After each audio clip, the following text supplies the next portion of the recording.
Welcome back to Next Act Ninjas, the #1 podcast for mastering lifestyle longevity. I'm your host, Rachael Van Pelt, a retired health span scientist turned realtor and coach. Today, I want to dive into the financial considerations around downsizing your home. Have you ever thought about downsizing as a way to free up some of your money in retirement? If so, you're not alone, because I think many pre retirees find that a big chunk of their net worth is tied up in their home.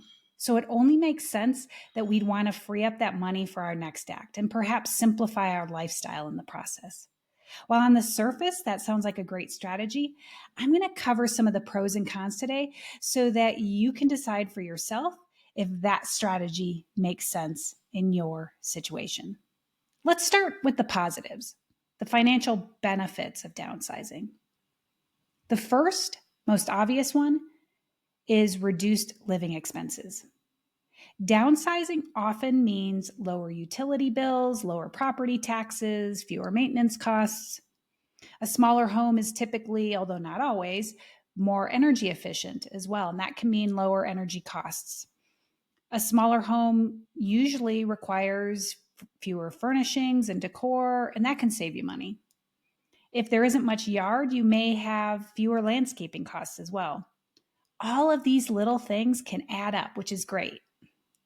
Just imagine having extra cash every month simply because your home is smaller and more cost effective to manage.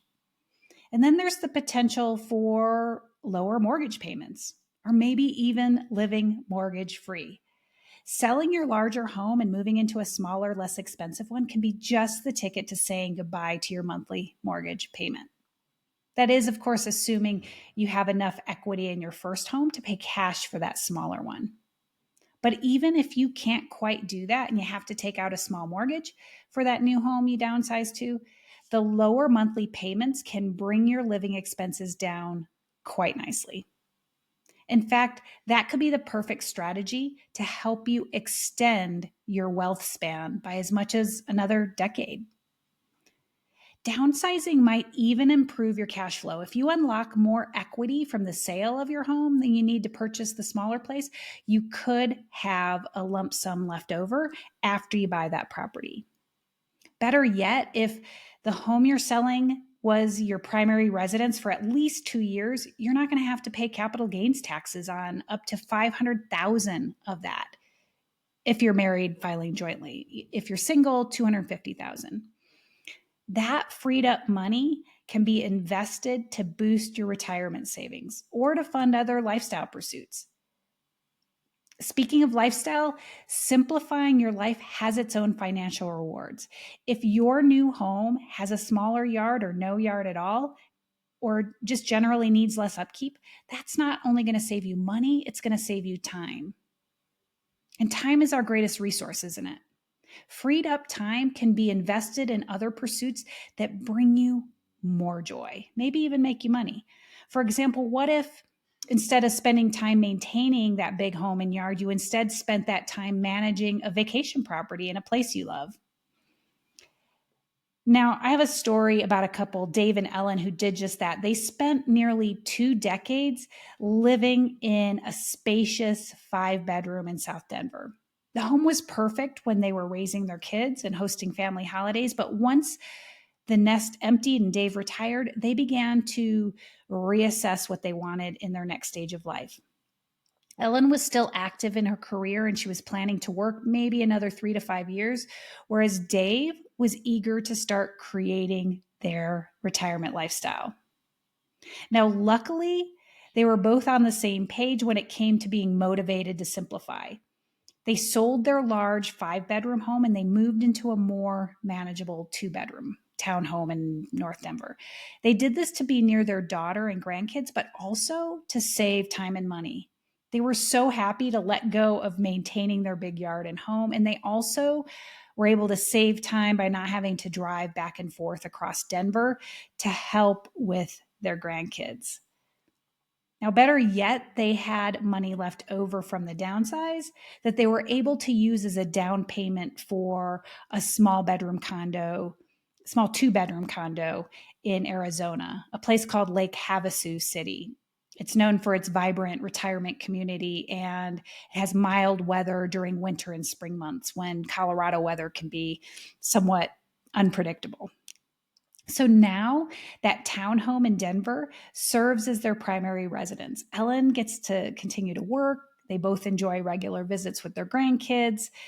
And in the winter, they get to look forward to migrating to that Arizona getaway. That allows them to not only escape the cold, but they also get to engage with a new community. And they get to enjoy outdoor activities like boating and golfing that really aren't possible during Colorado's winter months. And they have a son who lives in Portland, Oregon. He loves to get away to Arizona during the dreary, drizzly Pacific Northwest winter months. So it's a win-win for the whole family. And that change has rejuvenated them so much so that Ellen is even saying that she's no longer in a hurry to retire. The seasonal breaks have been just what the doctor ordered. This major move and lifestyle shift was only financially feasible because they saved so much when they downsized. Of course, they have to manage their budget carefully because they're maintaining 2 homes, but the reduced upkeep and lower energy costs of their smaller homes make it possible. Now they get to spend less time and money on daily living and more on experiences and making new memories. Now, they haven't done it yet, but they're starting to think about renting out their Lake Havasu place when they're not there so they can increase cash flow in retirement. They're going to have their son help them with that in exchange for his being able to use it. And if Ellen's renewed vigor allows her to work just a couple more years, that's going to improve their financial situation even further. In short, downsizing and simplifying can be just the ticket to leveling up other areas of your life while still improving your financial situation. On the other hand, we can't ignore the potential financial pitfalls of downsizing. Market fluctuations and timing can greatly affect your financial outcome. Downsizing at the wrong time could negatively impact your bottom line. Timing in the real estate market is crucial. If you sell your large home during a market downturn, you might not get as much equity out of it as you'd like. Conversely, if you're buying a smaller home during a market peak, can mean paying too much. And if you're relocating, you might have to consider 2 very different markets.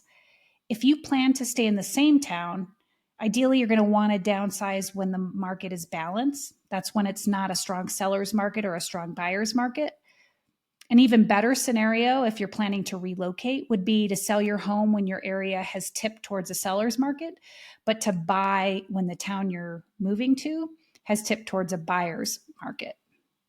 But as you can probably imagine, it's not likely these conditions are going to line up perfectly at exactly the time when you want to downsize. And let's face it, timing the market may not even be an option in some scenarios. If, for example, you are moving to be closer to your family and where they live isn't going to be a buyer's market anytime soon, waiting will not be in your best interest.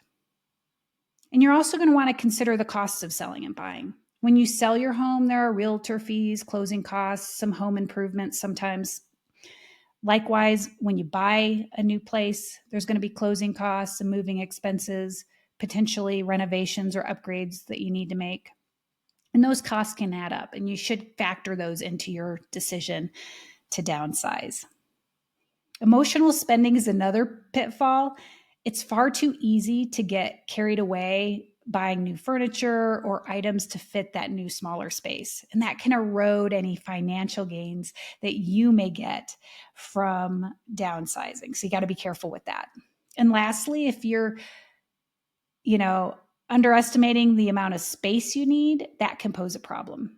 Too big of a step down can lead to discomfort. It can even lead to the need to move again, which can be costly. I recently spoke with a couple who downsized to a small townhome only to realize shortly thereafter that they wished they'd bought a bigger place. They needed more room for their grandkids when they visit.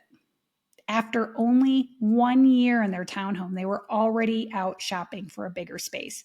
So it is crucial to be realistic when you assess how much space you're going to need to live comfortably. Don't forget about visitors. Don't forget about your grandkids. Bottom line, while downsizing can offer significant financial benefits, like reduced living expenses, improved cash flow, it's not without pitfalls. Market timing, cost of selling, buying, emotional spending, all of that can impact your financial outcome. And remember, downsizing isn't the only way to achieve many of these financial goals. There are other ways for you to pull equity out of your home, such as home equity lines of credit, or if you're over the age of 62, a home equity conversion mortgage, also known as a reverse mortgage. We touched on these tools in a previous episode when I interviewed financial expert Brady Mullen. I recommend, if you haven't listened to it already, go back and listen to that episode, because there are multiple ways that you can improve your lifestyle and your financial situation simultaneously. It's all about balance. If you're thinking about downsizing, you are going to want to carefully consider all of the financial risks and benefits we just covered.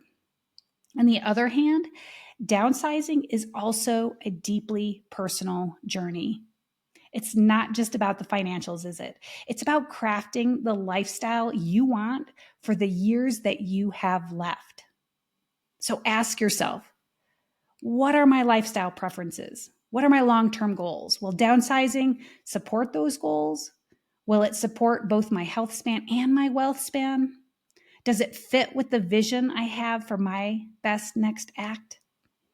When I consult with people, these are the kinds of questions I ask, because you can't create a life you love without a clear vision. And there's no one-size-fits-all approach. For some, downsizing is exactly the right strategy. It is the way that they're going to step most powerfully into their next act. For others, downsizing is the beginning of the end. It catalyzes a contraction rather than an expansion of their next act. And that's the last thing you want to do.